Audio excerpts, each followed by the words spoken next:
जय सिया राम। दिव्य संकल्प के इस नए वीडियो में फिर से आपका स्वागत है।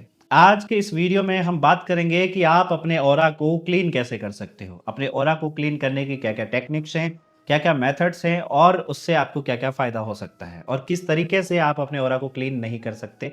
मतलब क्या ऐसी चीज़ें हैं जो करने के बाद में भी आपका ऑरा क्लीन नहीं होगा, वो कौन सी सिचुएशन है, वो कौन सी ऐसी समस्याएं हैं, वो भी हम इस वीडियो में डिस्कस करेंगे। नमस्कार, मैं महेंद्र सांगवा, फाउंडर ऑफ दिव्य संकल्प, आपका स्वागत करता हूं फिर से इस वीडियो में। चलिए शुरू करते हैं। तो आज का जो वीडियो है जिसमें हम ये जानने वाले हैं कि ऑरा को क्लीन कैसे किया जाता है। तो इससे पहले हमें ये समझना पड़ेगा कि ऑरा को क्लीन करने की ज़रूरत क्यों पड़ रही है और ऑरा के अंदर जो अशुद्धियाँ हैं वो क्या है जिनको क्लीन करना होता है। देखो, सबसे पहले जब हम बात करते हैं कि ऑरा के अंदर क्या अशुद्धियाँ हैं और कहाँ से आती है, तो पहली चीज़ जो अशुद्धि आपके ऑरा के अंदर आती है वो होती है आपकी खुद की। ठीक है? जब आप अपने ऊपर ध्यान नहीं देते हैं, जब आप अपने ऊपर कार्य नहीं करते हैं, आप अपने आदतों को नहीं सुधारते हैं, आप अपने ही आपको स्वच्छ नहीं करते अंदर और बाहर से, तब आपके ऑरा के अंदर ऐसे नेगेटिव इम्प्रिंट्स आते हैं जो नेगेटिव एनर्जीज को खींचते हैं और वो भी अशुद्धियों में गिने जाते हैं।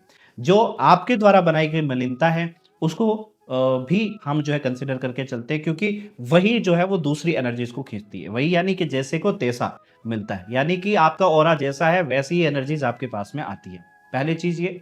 दूसरी चीज ये कि जैसे आप बहुत सारी ऐसी जगहों पे जाते रहते हैं जो कि नेगेटिव एनर्जीज से युक्त है, या बहुत सारी ऐसी जगह जहाँ पर नेगेटिव एनर्जीज हैं, या फिर जहाँ पे एनर्जेटिक जो जगह हैं, जैसे कोई मंदिर हो गया या कोई आश्रम हो गया या फिर कोई बहुत सारी जगह, या किसी का घर हो गया या कोई धाम हो गया, कुछ भी ऐसी चीज़ें जहाँ पर आप जाते हो जो एनर्जेटिक है, जगह है जहाँ पर एनर्जी का सबसे ज़्यादा बोलबाला होता है, ऐसी जगहों पर आप जब जाते हो तो आपकी ऑरा में आप ये सोचते हैं कि सिर्फ और सिर्फ पॉजिटिव एनर्जी आएगी, बट नहीं।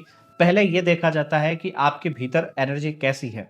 ठीक है? अगर आपके भीतर नेगेटिव एनर्जीज हैं और आप ऐसी पॉजिटिव एनर्जी वाली जगहों पे भी जाते हैं, तो आप हमेशा याद रखें कि जहाँ पर पॉजिटिविटी वहाँ पर नेगेटिविटी भी अवेलेबल है। एक पॉजिटिविटी है तो वहाँ पर 10 नेगेटिव एनर्जीज ऑलरेडी अवेलेबल है। तो जब आप ऐसी स्थिति में जाते हैं जहाँ पर आपका ऑरा खुद का ही शुद्ध नहीं है, आप अपने अंदर मलिनता लेकर के बैठे हैं और वो खुद की मलिनता लेकर के बैठे हैं, आप जब उस जगह पे जाते हैं वही जो वहाँ की नेगेटिविटी वो आपकी तरफ खींच के चली आती है और वो आपके आभा मंडल में आकर के अपनी मलिनता छोड़ देती है, कहीं न कहीं अपने आपसे कोड कनेक्ट कर लेती है और कहीं न कहीं जो है आपको नेगेटिव प्रभाव देने लग जाती है। कुछ न कुछ एनर्जी जो है वो कहीं न कहीं साथ भी आपके आ जाती है। उसके बाद तीसरा जो आता है वो आती है थर्ड पार्टी नेगेटिविटी। यानी कि थर्ड पार्टी नेगेटिविटी ऐसी नेगेटिविटी होती है जो किसी और व्यक्ति के थ्रू इंटेंशनली आपके ऊपर भेजी गई है। ठीक है? ऐसी जो नेगेटिविटी होती है जो सेल्फ से नहीं आई है बट इंटेंशनली आपके ऊपर भेजी गई है, उसका तो कार्य ही होता है आपकी पूरी ऊर्जा को तहस-नहस करना और आपकी लाइफ में डिस्टर्बेंस क्रिएट करना, ब्लॉकेजेस क्रिएट करना। ठीक है? तो आपको सबसे पहले, अगर आप चाहते हैं कि आपके ऑरा का शुद्धिकरण हो और आपके ऑरा में किसी प्रकार की ऐसी जो एंटिटीज़ है वो ना हो, तो इसके लिए आपको एक चीज़ पर ध्यान देना होगा और वो है कि आप अपने अंदर की मलिनताओं को, अपने अंदर की अशुद्धियों को, जो स्वयं की अशुद्धियाँ हैं, उन्हें पहले नष्ट करिए, उन्हें आप समझिए। और उसे समझने का तरीका क्या है? आप आँखें बंद करके बैठिए और विचार कीजिए कि आपके भीतर ऐसी कौन-सी आदतें हैं, ऐसे कौन-सी आपकी हरकतें हैं, जो आपके भीतर आपकी ऊर्जा में अशुद्धि उत्पन्न कर सकती है। जब आप उन आदतों को समझते हैं, जब आप उन हरकतों को समझते हैं, तो आप अपनी उन आदतों और उन हरकतों को सुधार करके और आप अपनी और आभा मंडल में जो फैल रही अशुद्धि आपकी तरफ से है, उसे आप समाप्त कर सकते हो। ठीक है? यानी कि उसको बढ़ने से, फैलने से रोक सकते हो। और जब आपके भीतर सकारात्मक बदलाव आप खुद लेके आते हो, तो जो मलिनता ऑलरेडी है, वही मलिनता साफ भी होने लग जाती है धीरे-धीरे। ठीक है? जब आपके ऑरा में मलिनता नहीं होती, आपका ऑरा साफ होता है, तो जो आप एनर्जीज़ अट्रैक्ट कर रहे होते, तो जो एनर्जेटिक जगहों पे जाके आप अट्रैक्ट कर रहे होते, वो एनर्जीज़ आप अट्रैक्ट करना बंद कर दोगे और वहीं पे उसकी जगह आप पॉजिटिव एनर्जीज को अट्रैक्ट करना शुरू कर दोगे। ठीक है?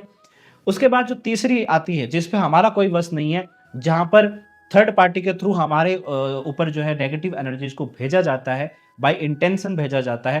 तो ऐसी जो नेगेटिव एनर्जीज होती हैं, उनको खत्म करने के लिए आप कुछ जो है छोटे-छोटे उपाय कर सकते हैं। जैसे फॉर एग्ज़ाम्पल, आप डेली बेसिस पे कपूर, जैसे 5 कपूर लिए और उन कपूरों का जो है अपने ऊपर से आप उतारा करके उन्हें जला सकते हैं। इसके थ्रू भी ऐसा हो जाता है। साथ ही आप चाहें तो किसी घर के मेंबर को बोल सकते हैं कि वो कपूर लें एक कटोरी में या किसी दीपक में उसमें वो कपूर को जलाएं और आपके मतलब वर्टिकली पैर से लेकर के सर तक पूरी तरीके से आपको जो है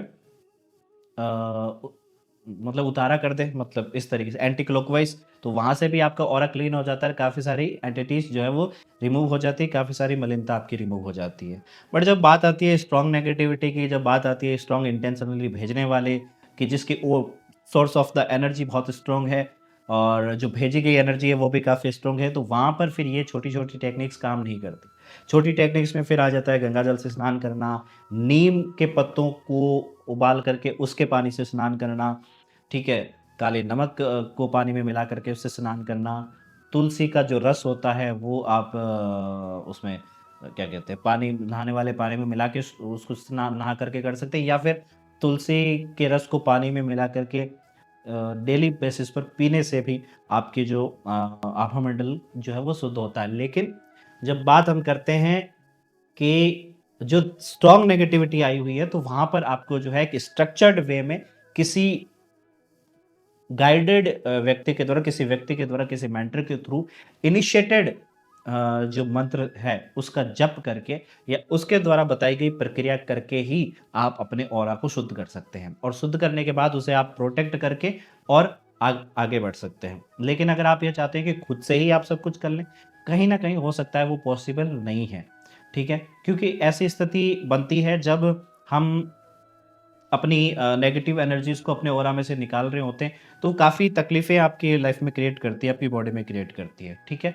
और कई बार ऐसा होता है कि जो आप मंत्र जप कर रहे हैं या जो ध्यान आप कर रहे हैं या जो भी प्रक्रिया आप कर रहे हैं, वो प्रक्रिया, वो जो जप है, वो ध्यान जो है वो नेगेटिव एनर्जी के थ्रू ही ग्रहण कर लिया जाता है, जो आपके आभामंडल में ऑलरेडी बैठी, यानी जो पॉजिटिव एनर्जी आ भी रही है उसको भी वो कहीं ना कहीं जो है वो ग्रहण करके और ज़्यादा मजबूत हो जाती है। तो इसके काफ़ी वो भी है, साइड इफ़ेक्ट भी है अगर आप खुद से करते हैं तो। हमेशा मेरा रिकमेंडेशन यही रहेगा कि आप जब भी अपनी नेगेटिविटी को रिमूव करने के लिए कुछ भी करें, तो आप वही प्रयोग करें जो किसी और व्यक्ति के द्वारा बताया गया है, जो एनर्जाइज्ड है और उसके द्वारा बताया गया है प्रोसेस ही कंप्लीट करें। जनरलाइज्ड जो सॉल्यूशंस होते हैं वो ना ट्राई करें।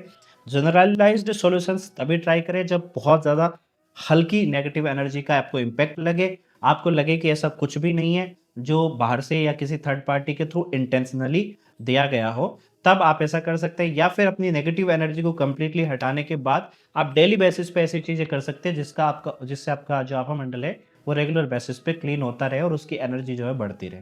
लेकिन मोस्टली चीज यही है कि जब आप चाहते हैं कि आपके ऊपर नेगेटिव एनर्जीज का इफेक्ट होना बंद हो, जब आप चाहते हैं कि आपके ऊपर नेगेटिव एनर्जीज अट्रैक्ट होना बंद हो, तो आपको जो एक चीज पे ध्यान देनी है वो ये है कि आपको स्वयं को, अपने आप को सुधारना पड़ेगा, अपने आप को जो है पॉजिटिव बनाना पड़ेगा, अपने आप को तैयार करना पड़ेगा कि आपके भीतर से मलिनता का जन्म ही ना हो। अगर आपके भीतर से मलिनता का जन्म नहीं होगा, आपके भीतर से हमेशा सकारात्मक ऊर्जा, पॉजिटिव ऊर्जा का जन्म होगा, तो वो क्या करेगी, वो आपके ऑरा को और ज़्यादा मजबूत करेगी, वो आपके ऑरा को और अच्छा बनाएगी। तो सिर्फ मंत्र जप या ध्यान करना आपके लिए ज़रूरी नहीं है, आपको मेंटली पॉजिटिव होना बहुत ज़रूरी है, आपको हार्ट से पॉजिटिव होना ज़रूरी है। आपके अंदर के जो नकारात्मक विचार, नकारात्मक भाव और नकारात्मक कर्म को जन्म देने वाली जो चीज़ें हैं, उनको आपको रिमूव करना है। उनको आप अगर आप अपनी लाइफ से निकालते हैं, तो आपकी बॉडी खुद ही, आपका माइंड जो है वो खुद ही ऐसी एनर्जी, पॉजिटिव एनर्जी जो है जनरेट करने लगेगा, जो आपके ऑरा को शुद्ध करेगी, और वो भी बिना किसी मंत्र जप या फिर मेडिटेशन के। तो मंत्र जप एंड मेडिटेशन सेकेंडरी पार्ट है, फर्स्ट पार्ट जो मैंने अभी आपको बताया ये है। यानी कि अगर आप अपने ऑरा को क्लीन करना चाहते हैं, छोटी छोटी टेक्निक्स जो मैंने बताई वो भी यूज कर सकते हैं, और जो मैंने मेन चीज बताई कि अपने अंदर पहले बदलाव करना, वो आपको करना जरूरी है। और उसके बाद जो तीसरा पार्ट आता है वो आता है कि आप मंत्र जप या फिर गाइडेड गाइडेंस के थ्रू, काउंसलिंग के थ्रू जो है गाइडेंस लेकर के वही प्रोसेस फॉलो करें जो किसी आपके मेंटर, आपके गुरु के द्वारा बताया गया। सो इस वीडियो में इतना ही। मैं आपसे रिक्वेस्ट करूंगा कि ये वीडियो आपको कैसा लगा कमेंट करके ज़रूर बताएं, और इस वीडियो को लाइक ज़रूर करें, चैनल को सब्सक्राइब ज़रूर करें। और इस वीडियो में इतना ही, मिलते हैं नेक्स्ट वीडियो में, तब तक के लिए जय सिया राम।